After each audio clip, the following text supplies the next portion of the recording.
గౌరవ చిత్రపురి కాలనీ సభ్యులకు ముందుగా ఉగాది మరియు రంజాన్ శుభాకాంక్షలు. సభ్యులకు తెలియజేయండి ఏమనగా సొసైటీ పరిస్థితి చాలా అగమ్యగోచరంగా ఉన్నది. బ్యాంకు లోన్ కట్టడానికి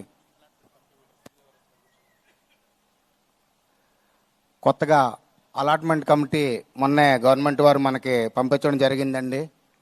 సుజనా మేడం గారిని రావాల్సిందిగా కోరుచున్నాం. Madam please madam, welcome to stage మీద.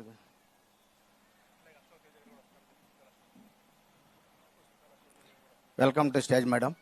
అలాగే సుద్దాల అశోక్ తేజ గారిని కూడా కమిటీ మెంబర్గా గవర్నమెంట్ వారు నిర్ణయించడం జరిగింది.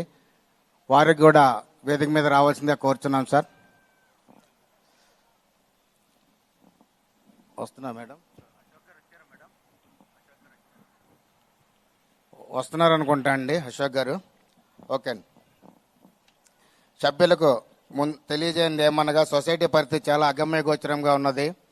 బ్యాంకు లోన్ కట్టడానికి తెచ్చిన అప్పులు తీర్చలేక సదరవారు రాజేష్ గారి వద్ద నుండి ఒత్తిడి, ఎంఐజీ హెచ్ఐజీ రోహౌస్లు హెచ్ఐజీ డూప్లెక్స్లో పెండింగ్ పనులు చేయడానికి డబ్బులు లేకపోడే ఇబ్బందులు, రిజిస్ట్రేషన్ చేయుటకు పర్మిషన్ లేక వారితో ఇబ్బందులు, వీటితో పాటు మనలో కొందరు ఎందుకు అభివృద్ధి జరగకుండా అడ్డుపడుతున్నారో అర్థం కాక అయోమయ పరిస్థితి.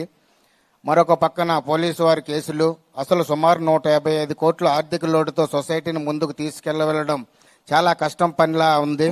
ఇన్ని ఇబ్బందులు ఉన్నా కానీ సొసైటీలో ఏదో విధంగా పనులు చేయాలనే ఆకాంక్ష మన ప్రెసిడెంట్ గారిది.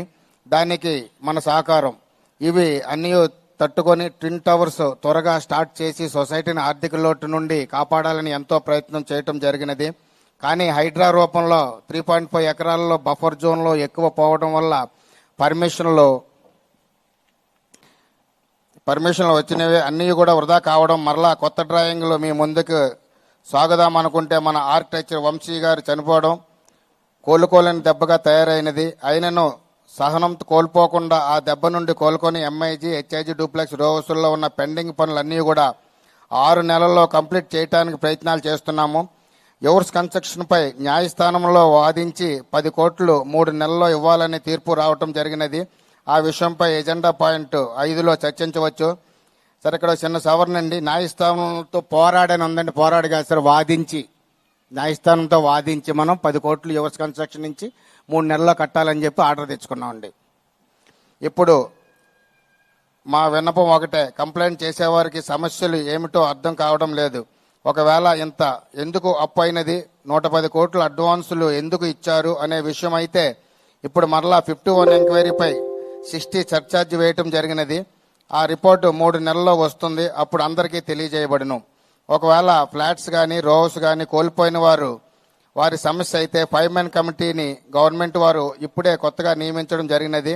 వారి సమక్షంలో మీ సమస్యలు చెప్పుకోవచ్చు. కానీ అలా కాకుండా సొసైటీ ఇప్పుడు ఉన్న పరిస్థితులు అర్థం చేసుకోకుండా ఒకరిపై ఒకరు విమర్శలు, పోలీస్ కేసులు ఎందుకు పెడుతున్నారో అర్థం కావడం లేదు. కంప్లైంట్స్ పెట్టేవారికి వ్యక్తిగత స్వార్థం లేకపోతే జనరల్ బాడీలో అసలు మీరు ఎందుకు పోరాడుతున్నారో మరియు ఇప్పుడు సొసైటీ ఉన్న ఆర్థిక భారం నుండి ఎలా బయటపడవచ్చో ఈ జనరల్ బాడీ మీటింగ్లో సభ్యుల సమక్షంలో అర్థం అయ్యేటట్లు వివరిస్తే మన సభ్యులు పెద్దల సమక్షంలో ఒక పరిష్కార మార్గం ఆలోచన చేయవచ్చు. కాబట్టి అసలు మీరు సొసైటీని ఏం చేద్దామని అనుకుంటున్నారో జనరల్ బాడీలో వివరించగలరని మనవి. అందరూ కలిసి ఒక మంచి నిర్ణయం తీసుకుంటే మేము సహకరిస్తామని ఈ జనరల్ బాడీ సాక్షిగా చెప్పడం జరుగుతుంది. ధన్యవాదములతో save power, save water, save Chitrapuri. Thank you.